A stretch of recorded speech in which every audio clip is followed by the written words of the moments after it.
Okay, Bismillahirrahmanirrahim. Assalamualaikum and a very good morning. Okay, today we are going to discuss the last part of the fourth chapter, which is the circuit analysis using Laplace transform. Okay, to begin with, let's look at initial value theorem. So initial value theorem is used to relate frequency domain expression to time domain behavior as time approaches zero. Okay, so relation between the time domain and frequency domain in which the time approaches zero. Okay, so this is the function in time domain. So when t approaching zero, so to solve this initial condition, so in frequency domain we use Laplace transform in which the limit as fs, so you have ft here, so in Laplace transform it is fs and the equation is multiplied with s, and s in this case approaches infinity. Okay, so initial condition or initial value theorem happened when your function in time domain with t approaching zero, but in s domain the s approaching infinity.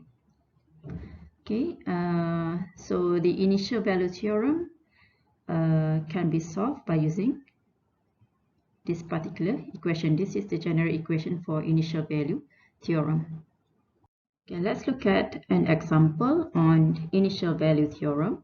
So given a function of ft equal to the following equation, so solve the initial value of t.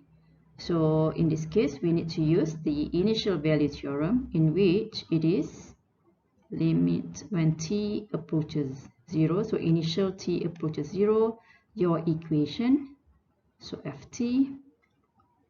So in s domain, it is limit when s approaching infinity, and then it is s f s. Okay, so in this case we have the ft, so we need to find the Laplace transform of ft. So again, as usual, you need to refer to Laplace transform table to get the Laplace transform for this particular equation. So you can find different components, so you need to refer to different equation from the Laplace transform table. For example, we have 3t squared here. So 3, from the basic equation, we know that when we have t and ut, so the Laplace transform will be n factorial divided by s to the power of n plus 1. So in this case, to the power of 2, your n is 2.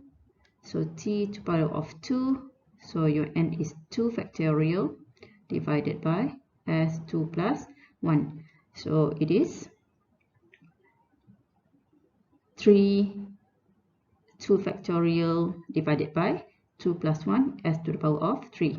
Go for the second component, we have 4t to the power of 1, so it's 1 factorial. For this one, it is 4 multiplied with 1 factorial divided by s, your n is 1 plus 1 for the second component. And then for the third component, it's just 3. So 3 ut, so if you have ut, so the Laplace transform will be 1 over s. So in this case, you have 3 ut. So it is 3 over s. Okay, so you have the fs equation. And then to solve for the initial value theorem using Laplace transform, so this is the initial value theorem. So now you need to multiply the s with your fs. Okay, so s multiplied with fs, so you can simplify the equation. So s, this one become to the power of 2, this one become to the power of 1, and then 3 over s, multiply with s, you get 3. Okay, so from this equation, now you apply s approaching 0. What happened when s equal to, s approaching infinity? So what happened when you have s approaching infinity? So we put s as infinity. So s infinity, 6 divided by something very big. So it will be almost 0. So here also 0. So the initial value will be 3. or you can say 3 units. Okay, next is the final value theorem. Okay, it is basically more or less the same as the initial value theorem. It is a theorem that used to relate frequency domain expression to time domain behavior as time approaching infinity. Okay, if you recap back the initial value theorem, it is happening when t approaches 0. But in final value theorem, the t approaching infinity, but SFS with s approaching 0. Okay, so for initial value theorem, we know that it is limit t approaching 0 of ft and the s approaching infinity as fs. But in final value theorem, you have t approaching final value theorem. So you have the t approaching infinity. When it is final, meaning that t approaching the last condition, the last value, it is infinity of ft, and in s domain it is now s approaching 0 as fs. Okay, so initial mean earlier, so t approaching 0. So final t approaching the last point, infinity, but the s approaching 0 in final value theorem and s approaching infinity for the initial value theorem. Okay, let's look at this example. Given gs equal to the following equation. Okay, the following equation, calculate the final value of gt. Okay, so we need to apply final value theorem. So again, please remember the final value theorem fundamental equation. So it's limit t approaching, so final approaching the last point, infinity of ft, and then the in s domain is s when here is approaching infinity, so here approaching 0, and then s fs. Okay, so in this case we use gs, so in time domain it is gt. Okay, so final value theorem for this particular equation. So it is limit t approaching infinity of gt, and here is limit s approaching 0 of s multiplied with gs. So now we have you have the gs given to you, so you just need to multiply your gs with s. Okay, so s with your the given gs, 2s plus 2 divided by s plus 3, s plus 4. Okay, so simplify the equation. So don't forget, in this case, s approaching 0. So you can replace all s with 0. Okay, so here s is 0, here s is 0, and another one is 0. So now the equation becomes 2 multiplied with 2 divided by 3 multiplied with 4. So it's 4 over 12, or 1 over 3 unit for the final value of this particular equation. Okay, let's look at this example. So please try this out. The answer is given to you at the bottom underneath the question. So please try this out. Okay, the question asks you to solve for initial and final value of xt. So don't forget the initial value theorem. So you have limit initial means earlier, so t approaching 0 of equation, so xt in this case. So in s domain it is when t approaching 0, s approaching infinity, so s x s. And for final value theorem, it is final value theorem. So final means last point, so t now approaching infinity, and that of xt, so in s domain s approaching 0 of sxs. Don't forget to multiply with S. This is common mistakes by students when they forgot to multiply the S domain equation with S. They just solve for XS. So don't forget this theorem. Okay. So try this out. You should get the answer as shown underneath the equation, in the underneath the question. Okay, next let's start in the final part of Laplace transform. So which is the application of Laplace transform in circuit analysis. So there, as usual, there are three main passive components in electrical circuit: inductor, capacitor, and resistor. So the differential equation of Laplace transform is used to solve the circuit that is transformed into S domain. Okay, let's look at the circuit analysis when we have a resistor in your circuit. So this is your circuit in time domain when you have a resistor, and when you transform the time domain circuit into S domain circuit, so you need to transform all components, including the source, the current, and also the passive elements, into S domain.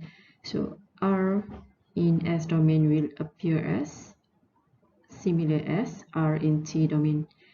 Okay, so in terms of mathematical expression, so Vt, this is the equation in time domain. So as usual, from your circuit analysis or circuit and system, Vt equal to Rit. And when you perform the analysis using Laplace transform, so you need to convert each time domain function into Laplace or S domain function. So in this case, your Vs equal to Ris. Okay, next, when we have an inductor in your circuit, so this is the time domain representation of a circuit, including a single inductor in that circuit. So as earlier, so you need to convert the circuit into S domain function. So this may appear as a series of an inductor with additional source that dependent on the initial condition, okay, the initial current, or you can also represent the circuit by having the inductor in parallel to the current source. Okay, so in this case, the I become Is, Vt become Vs, and the L become SL with additional source of L negative 0. So if there's no initial condition, so I negative 0 will be 0. So all in the parallel representation, so again the L in time domain will become SL in S domain, and the initial state or additional current source of phi naught divided by S. So in terms of mathematical representation, so in time domain, Vt equal to L di over dt. So if convert this into S domain, okay, so L di dt, so you have differential equation in time domain. So when you convert into S domain, so you need to perform conversion of differential equation. So di to the power of 1, so you have single s, sis minus I naught. So I naught is the initial current, and this equation can be further expanded into this form. So this is in terms of Vs, or you can also represent the equation in terms of Is. So from this equation, you can get the Is equation for an inductor in a circuit. Okay, next let's consider when you have a capacitor inside a circuit. So this is the time domain representation of the circuit. So you need to convert the circuit into a S domain function. So either you can use series connection, or you can also use parallel connection. So this capacitor will be represented as a series of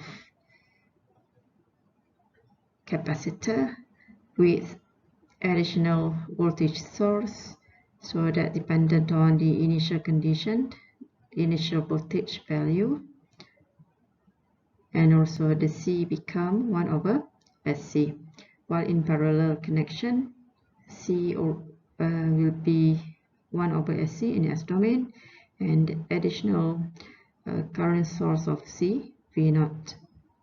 Okay, so in terms of mathematical representation, so IT equal to C dVt over dt. So again, you have differential equation in time domain, so you can perform conversion in Laplace transform. So SVS minus V0, and you can further expand the equation into this form. So from here you can get the Vs equation, which is equal to the following equation. Okay, this slide summarizes the method of solving circuit analysis using Laplace transform. So the first step, you need to determine the initial condition, either initial current or initial voltage, by using your knowledge in circuit theory or circuit and system. So then you need to convert all components, including the source, the resistor, inductor, and capacitor, into S domain